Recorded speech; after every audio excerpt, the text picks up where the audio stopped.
बिस्मिल्लाहिर्रहमानिर्रहीम। अस्सलामुअलैकुम दोस्तों, अगर आपके पौधों की ग्रोथ रुक चुकी है, इनके ऊपर फूल नहीं आ रहे, जो फूल आ रहे हैं वो फल में तब्दील नहीं हो पा रहे और उन फूलों से अगर कोई फल बन भी पाता है तो उसकी शेप बेढंगी होती है, इन सब प्रॉब्लम को आज हम एक फर्टिलाइज़र के ज़रिए हल करने वाले हैं। ये फर्टिलाइज़र क्या है, आज हम आपको इसको बनाना भी सिखाएंगे और पौधों के ऊपर अप्लाई करना भी सिखाएंगे। ये है दोस्तों मस्टर्ड केक यानी सरसों खली का लिक्विड फर्टिलाइज़र। सरसों खली की लिक्विड जो खाद होती है, फल वाले पौधे हों, फूल वाले पौधे हों या फिर वेजिटेबल प्लांट, सरसों खली की जो लिक्विड खाद होती है ये सभी प्लांट के लिए बेहतरीन खाद होती है। मौसम चाहे गर्मियों का हो या फिर सर्दियों का, हर मौसम में यकसा मुफीद। लेकिन इसको इस्तेमाल करने का, इसकी क्वांटिटी का, इसकी डोज़ का हमें सर्दियों और गर्मियों में फ़र्क रखना पड़ता है। अगर इस खाद के इस्तेमाल में थोड़ी बहुत कोताही हो गई तो फ़ायदा होने के बजाय पौधे का नुकसान भी हो सकता है, क्योंकि सरसों खली फर्टिलाइज़र का मिजाज ज़्यादा गर्म होता है। इसलिए इस खाद को बनाते वक्त और पौधों के ऊपर इस्तेमाल करते वक्त बहुत ज़्यादा ख़ास ख्याल रखना पड़ता है। तो आइए जानते हैं सरसों खली लिक्विड फर्टिलाइज़र बनाते वक्त हमसे सबसे पहली और मेन गलती क्या होती है। सरसों खली लिक्विड फर्टिलाइज़र बनाते वक्त हमसे जो सबसे मेन और पहली गलती होती है, जब हम सरसों खली की सही मकदार नहीं लेते। यानी कि अगर हमें 50 ग्राम फर्टिलाइज़र बनाना होता है, 50 ग्राम सूखी सरसों खली हमें चाहिए होती है, तो हम 100 ग्राम ले रहे होते हैं या हम 70 या 80 ग्राम ले रहे होते हैं और उसमें जो हम पानी मिलाते हैं उसको बनाते वक्त, यानी कि जब सरसों खली में उसको भिगोने के लिए पानी इस्तेमाल किया जाता है, उसकी क्वांटिटी का भी ख्याल नहीं रखा जाता। तो यहाँ पे आप देख रहे हैं हमारे हाथ में ये 50 ग्राम बनाई हुई लिक्विड फर्टिलाइज़र मौजूद है। तो इसमें हमने 50 ग्राम सरसों खली ली है और 1 लीटर पानी में इसको भिगोया था। तो यहाँ पे दोस्तों हमारे पास ये जो जार है, इस जार में तकरीबन 800 ml के करीब पानी आता है। तो बाकी का जो पानी 200 ml वो कम हो गया, इसलिए कि जो सरसों खली सूखी होती है वो पानी उसने 200 ग्राम ml जो पानी था वो उसने पी लिया, यानी कि 800 ग्राम हमारे पास खालिस सरसों खली का फर्टिलाइज़र बनकर तैयार हुआ है। अब हम इसको इस्तेमाल करने का आपको तरीका बताते हैं। दोस्तों, हम इस खाद को गर्मियों में इस्तेमाल करने जा रहे हैं अपने पौधों के ऊपर। गर्मियों और सर्दियों की जो रेसिपी होती है इसको बनाने की वो अलग अलग है। जैसा कि मैंने आपको बताया, आप सर्दियों में इसको बनाना जा रहे हैं तो 50 ग्राम अगर बनाना चाहते हैं तो सर्दियों में आपको इसके लिए पानी चाहिए होगा 10 लीटर। अगर आप गर्मियों में इस खाद को बनाने जा रहे हैं और अपने पौधों को देने जा रहे हैं तो 50 ग्राम सरसों खली जो सूखी सरसों खली होती है 1 लीटर में भिगोई जाएगी और 1 लीटर भिगोने के बाद तो इस तरह का जो फर्टिलाइज़र होगा वो तकरीबन 800 ml तैयार होगा।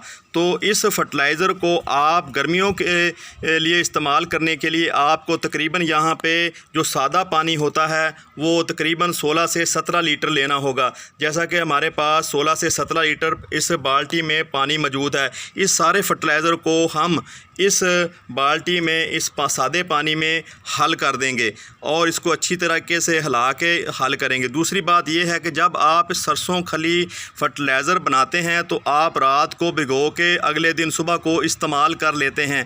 तो यही सबसे बड़ी और मेन गलती होती है। जब हम इस खाद को वो न्यूट्रिएंट इसे हासिल नहीं कर पाते जब हम 12 घंटे के अंदर इसको पानी में भिगो के दोस्तों इस्तेमाल कर लेते हैं। तकरीबन इस खाद को बनाए हुए यहाँ पे मेरे पास 48 से 55 घंटे हो गए हैं। तो 55 घंटे के बाद दोस्तों हम इस खाद को इस्तेमाल करने जा रहे हैं। जब आप खाद को 12 घंटे के अंदर इस्तेमाल कर लेते हैं तो उसके वो नतीजे नहीं मिल पाते, इससे नुकसान भी नहीं होता और ना ही पौधों को 12 घंटे में बनाई गई तैयार की गई खाद से कोई फ़ायदा होता है।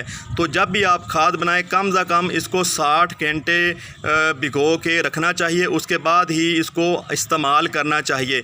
तो यहाँ पे हमने 55 घंटे इसको भिगोया है और उसके बाद हम इसको रोज़ हिलाते रहे हैं ताकि इसमें वो बैक्टीरिया पैदा हों जो हमारे पौधों की ज़िंदगी के लिए बेहतर होते हैं। हैं ग्रोथ के लिए बेहतर होते हैं, जो मिट्टी को फर्टाइल करते हैं और मिट्टी को ज़रखेज़ बनाते हैं।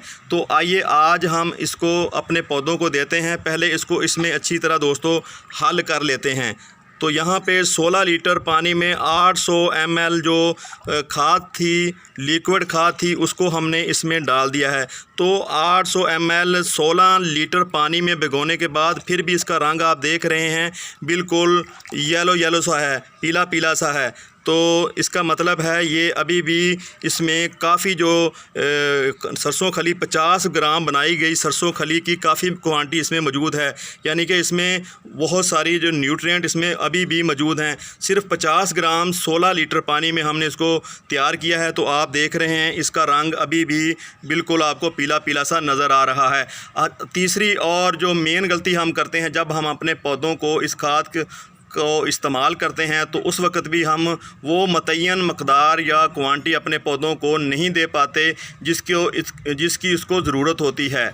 दोस्तों, जिन पौधों को भी आप ये फर्टिलाइज़र देना चाहते हैं, फर्टिलाइज़र देने से पहले मिट्टी को थोड़ा सा नरम कर लें ताकि ये ऊपर से नीचे तक खाद यकसा पौधे को मिल सके।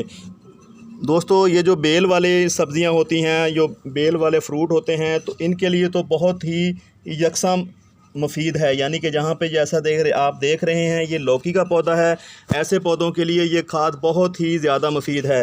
तो यहाँ पे हमारे पास एक तरबूज का पौधा है, इसको भी हम देंगे, बल्कि सारे पौधों को देंगे, क्योंकि 16 लीटर जो फर्टिलाइज़र हमने यहाँ पे तैयार किया है ये पूरे गार्डन के लिए है। तो आप इसको गर्मियों में भी इस्तेमाल करें, सर्दियों में भी इस्तेमाल करें, लेकिन एक बात का ख्याल रखें, जैसा कि मैंने आपको बार बार बताया कि आप खाद बनाते वक्त इसकी जो होती है सरसों खली की मकदार वो 50 ग्राम लें, और 50 ग्राम मकदार को आप 1 लीटर में भिगोएं। 1 लीटर में जब खाद तैयार हो जाए तो कम से कम आपके पास 16-17 लीटर पानी, सादा पानी हो, जिसमें आप इस 1 लीटर को खाद को मिलाएंगे, तो फिर आपका जो फर्टिलाइज़र तैयार होगा वो बेहतरीन फर्टिलाइज़र होगा। सर्दियों में अगर आप तैयार कर रहे हैं तो फिर आप इसमें 50 ग्राम सरसों खली लें और 50 ग्राम सरसों खली को 1 लीटर में भिगोएं, और उसके बाद 10 लीटर पानी मज़ीद इसमें शामिल करें। तो आप देखेंगे आपका जो फर्टिलाइज़र तैयार होगा, और कम से कम 60 से 55 घंटों के लिए इसको भिगो के रखें। तो ये जो सर्दियों के लिए तो बहुत ही बेहतरीन खाद है, क्योंकि ये इसका मिजाज गर्म होता है। मिजाज गर्म होने की वजह से ये पौधे की जड़ों को सर्दी से बचाती है, कोहरे से बचाती है। तो इसलिए सर्दियों में इस खाद को लाजमी इस्तेमाल करें, लेकिन गर्मियों में भी इसके नताइज बहुत ही अच्छे मिले हैं। तो यहाँ पे हमारे पास ये 250 ml का एक गिलास है। तो वैसे तो हम इसको ना तकरीबन 100 ग्राम देंगे, हम हर पौधे को जो है ना 100 ग्राम इसकी जो है क्वांटिटी देंगे। तो आधा गिलास हम अपने पौधे को देने जा रहे हैं इस तरह। तो इसमें मज़ीद पानी भी दोस्तों हम शामिल करेंगे, इस पौधे को भी ऐसे ही करते हैं।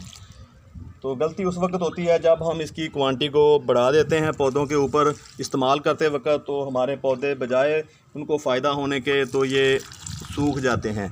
अगर आपके पौधे की जो हाइट है वो ज़्यादा है, आपका पौधा ज़्यादा बड़ा है, तो उसके लिए आप इसकी क्वांटिटी को बढ़ा भी सकते हैं। जैसा यहाँ पे ये पौधा देख रहे हैं, तो इस पौधे को आप 2 गिलास भी दे सकते हैं। लेकिन इस तरह के जो छोटे नन्हे मुन्ने पौधे हैं, क्योंकि ये इब्तदाई स्टेज पे होते हैं, तो इन पौधों को आप 50 ग्राम जो है ना खाद दें, इससे ज़्यादा ना दें, क्योंकि इसकी जड़ों को बहुत जल्द जो है ना ये गर्म होने की वजह से मुतासर कर देती है। तो ऐसा ना हो कि आपके पौधे के फ़ायदा होने की बजाय नुकसान हो जाए।